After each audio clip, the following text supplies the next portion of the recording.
बड़ी खबर इस वक्त सामने आ रही है। चंदौली से सीरियल किलर का एनकाउंटर, ट्रिपल मर्डर का आरोपी एनकाउंटर में ढेर, 3 लोगों की गोली मारकर की थी हत्या। आरोपी ने 2 हत्या चलती ट्रेन में किए थे। जीवक अस्पताल में की थी महिला की हत्या। जांच के दौरान पुलिस की पिस्तौल छीनी, पुलिस पर फायरिंग कर भागने लगा आरोपी। जवाबी कार्रवाई में आरोपी को लगी 2 गोलियां। अस्पताल में डॉक्टरों ने मृत घोषित किया। आरोपी ने बिना रंजिश की थी 3 हत्या। सकरलिया थाना क्षेत्र के दरियापुर में हुई। उत्तर प्रदेश के चंदौली जिले में 3 लोगों की हत्या करने वाले हत्यारोपी गुरप्रीत सिंह को पुलिस ने एनकाउंटर में मार गिराया। गुरप्रीत ने ट्रेन में घुसकर 2 लोगों की हत्या कर दी थी और वहीं एक महिला की अस्पताल में गोली मारकर हत्या कर दी थी। दरियापुर इलाके में सीन रिक्रिएशन के लिए पुलिस आरोपी गुरप्रीत को साथ ले गई थी। इस दौरान वह पुलिस की गिरफ्त से भागने लगा और फायरिंग करने लगा। इसके बाद पुलिस ने जवाबी कार्रवाई में फायरिंग की तो गोली गुरप्रीत को जा लगी। फिर उसे घायल अवस्था में अस्पताल ले जाया गया, जहां डॉक्टरों ने मृत घोषित कर दिया। गुरप्रीत ने 24 घंटे में 3 लोगों की कनपट्टी पर गोली मारकर हत्या कर दी थी। इस मुठभेड़ में एक चौकी इंचार्ज समेत 2 पुलिसकर्मी भी घायल हो गए। साइको किलर के सीने और पेट में गोली लगी थी। चंदौली जिले में 24 घंटे में 3 सनसनीखेज हत्या की वारदात ने सनसनी मचा दी थी। ग्रामीणों द्वारा पकड़े गए युवक ने ही तीनों हत्याएं की थी। पकड़े गए युवक की पहचान गुरप्रीत सिंह के रूप में हुई थी। वे पंजाब के अमृतसर का रहने वाला था। गुरप्रीत आर्मी में भी रह चुका था। साल 2021 में आरोपी गुरप्रीत ने आर्मी की नौकरी छोड़ दी थी। उसके पास 2 लाइसेंसी असलहे बरामद किए गए थे। बीते 29 अप्रैल को वे आरा पहुंचा था। आरा में कुछ दिन नौकरी करने के बाद 9 मई को मुगलसराय पहुंचा था। आरोपी गुरप्रीत लगातार अपनी पहचान बदल रहा था। अस्पताल में अपना नाम विजेंद्र बताया था और पता अंबाला लगा था। ऐसे में गुरप्रीत शराब पीने का आदी था। अलग अलग ट्रेन में 2 यात्रियों को गोली मारने के बाद अस्पताल में महिला की गोली मारकर हत्या की थी।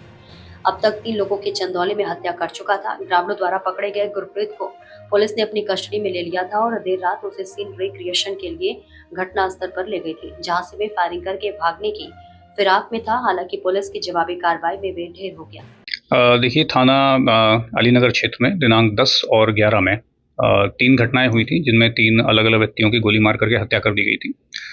इस प्रकरण में जो आज सुबह का इंसिडेंट था, जिसमें अस्पताल में एक महिला की गोली मार के हत्या की गई थी, वहाँ पर जो अभियुक्त था उसको जनता के द्वारा पकड़ा गया था और उसको पुलिस हिरासत में दिया गया था। इस व्यक्ति से पुलिस के द्वारा पूछताछ की गई थी। उसमें ये तथ्य सामने आया कि इसका नाम गुरप्रीत सिंह है और ये पंजाब में अमृतसर का रहने वाला है और ये पहले आर्मी में था। 2021 में ये आर्मी से पदमुक्त हुआ था। उसके बाद से ये बीती 29 अप्रैल को ये पंजाब से बिहार आया था, जो इसके द्वारा बताया गया कि सिक्योरिटी गार्ड की नौकरी करने आया था। और इसके द्वारा ये भी बताया गया कि शराब पीने का बहुत ही लती था, जिसकी वजह से इसको नौकरी से निकाल दिया गया था। उसके बाद से ही ये आक्रोशित था और विचलित था। जिसके बाद नौकरी से निकाले जाने के बाद 9 तारीख को ये ट्रेन के माध्यम से बिहार जनपद आरा से प्रयागराज और चंदौली इन क्षेत्रों में घूम रहा था।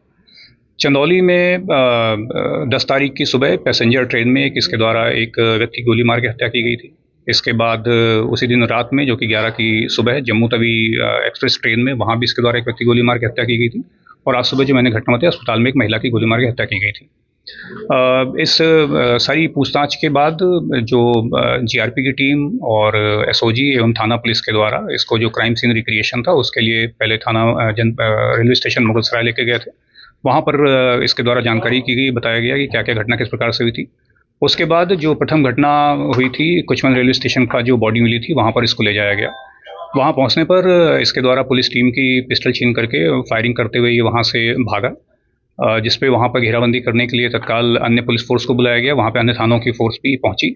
उसके बाद कॉम्बिंग करते हुए जब इसकी घेराबंदी की गई, इसके द्वारा पुनः पुलिस टीम पर फायरिंग की गई। जवाबी फायरिंग में इसको 2 गोली लगी।